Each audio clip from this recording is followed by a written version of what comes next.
আগামীকাল 5 সেপ্টেম্বর আমাদের ছাত্র জনতার অভ্যুত্থানের 1 মাস পূর্তি উপলক্ষে আমরা একটি শহীদি মার্চ করতে চাই।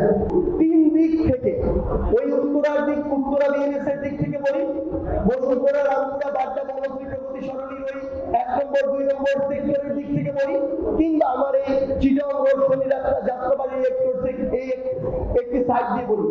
এই 3টি সাইড সহ পুরো ঢাকা সকল রাস্তা দিয়ে যখন এক প্রকার আবাবিল পাখির মতো লক্ষ লক্ষ মানুষ রাস্তায় নেমে আসে, তখন ওই ফ্যাসিস্ট সরকারের পতন হয়, তারা দেশ ছেড়ে পালাতে বাধ্য হয়। প্রেক্ষাপট রয়েছে এই বিগত 2 মাস।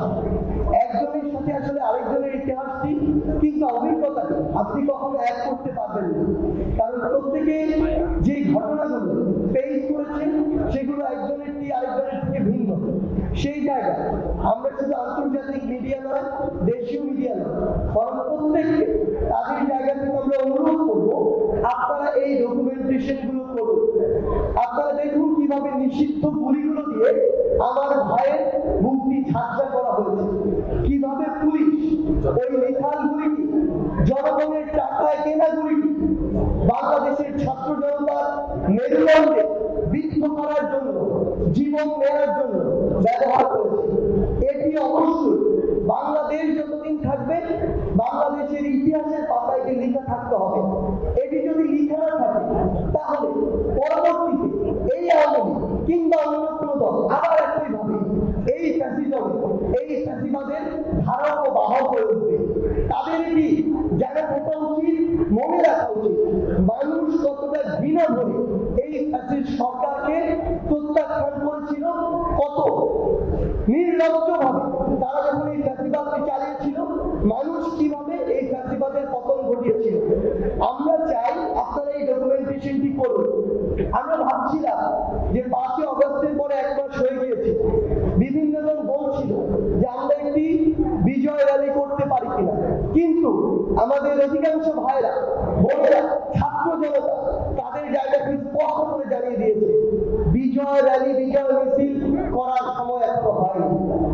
এই বাংলাদেশে যে ফ্যাসিস্টের পতন ঘটেছে, সেই জায়গা থেকে এই দগদগে ক্ষতগুলো রেকটিফাই করে এমন একটি বাংলাদেশকে যতদিন না আমরা বিনির্মাণ করতে পারছি, যতদিন না এই বাংলাদেশ গণমানুষের বাংলাদেশ হয়ে উঠছে, আমরা আমাদের অধিকারগুলো ফিরে না পাচ্ছি, সিস্টেমগুলো আবার নতুন করে পুনর্গঠিত না হচ্ছে, মানুষ যে মানবিক কিংবা তার সাংবিধানিক সুবিধাগুলো পায় সেগুলো যতদিন নতুন করে পাওয়া শুরু না হচ্ছে, ততদিন কোনোভাবেই এমন একটি বিজয় মিছিল করা প্রাসঙ্গিক নয়। এটি আমাদের স্পিরিটের সাথে যায় না, আমাদের এই ছাত্র জনতার অভ্যুত্থানের চেতনার সাথে যায় না।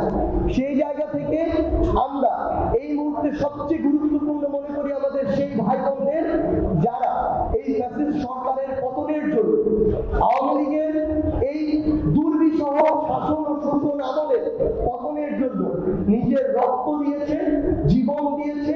গুলির সামনে আবু সাইদ থেকে শুরু করে আমার হাজারো ভাই যেভাবে বুক পেতে দিয়েছে, একটা গুলি খেয়ে পরের গুলিটি আবার নিজের বুকে নেওয়ার জন্য শক্তি নিয়ে দাঁড়িয়ে গিয়েছে। এখন সময় হচ্ছে আমার সেই ভাইদেরকে স্মরণ করা, ধারণ করা। সেই জায়গা থেকে আমরা মনে করি যে আগামীকালকে 5 সেপ্টেম্বর পুরো বাংলাদেশে প্রত্যেকটি জেলা, প্রত্যেকটি উপজেলা, প্রত্যেকটি ইউনিয়ন থেকে শুরু করে মহানগরের প্রত্যেকটি সেক্টর যেভাবে এক একটি যুদ্ধের সেক্টর হয়ে উঠেছিল সেই 5ই আগস্টের দিন কিংবা তার পূর্বের দিনগুলোতে, সেভাবে আগামীকালকে আবারও আমার ওই শহীদ ভাইদের স্মৃতিকে, স্পিরিটকে নিজের মধ্যে ধারণ করে আমার ওই যে আহত ভাইগুলো এখনো হাসপাতালের বিছানায় কাতরাচ্ছে, আমার যে ভাই বোনগুলো তাদের হাত হারিয়েছে, পা হারিয়েছে, চোখ হারিয়েছে, তাদেরকে স্মরণ করে, তাদের স্মৃতিকে ধারণ করে আমরা আগামীকাল 5 সেপ্টেম্বর আমাদের ছাত্র জনতার অভ্যুত্থানের 1 মাস পূর্তি উপলক্ষে আমরা একটি শহীদি মার্চ করতে চাই। 3 দিক থেকে, ওই উত্তরা বিএনএস এর দিক থেকে বলি, বসুন্ধরা, রামপুরা, বাড্ডা, বনশ্রী সরণির ওই 1 নম্বর 2 নম্বর সেক্টরের দিক থেকে বলি, কিংবা আমার এই চিটং রোড, শনিরাত্রা, সাইড দিয়ে বলি, এই তিনটি সাইড সহ পুরো ঢাকা সকল রাস্তা দিয়ে যখন এক প্রকার আবাবিল পাখির মতো লক্ষ লক্ষ মানুষ রাস্তায় নেমে আসে, তখন ওই ফ্যাসিস্ট সরকারের পতন হয়, তারা দেশ ছেড়ে পালাতে বাধ্য হয়। সেই জায়গায় আমরা বিশ্বাস করি, আমরা চাই আগামীকালকেও সেইভাবে গণজোয়ার নেমে আসুক, এবং আমরা আমাদের জায়গা থেকে একটি জিনিস বলতে চাই, যে যেখান থেকে যেভাবে পারেন আমাদের ঢাকায় সেন্ট্রালি আমাদের এই শহীদ মার্চটি শুরু হবে ঢাকা বিশ্ববিদ্যালয়ের রাজু ভাস্কর্যের সামনে থেকে।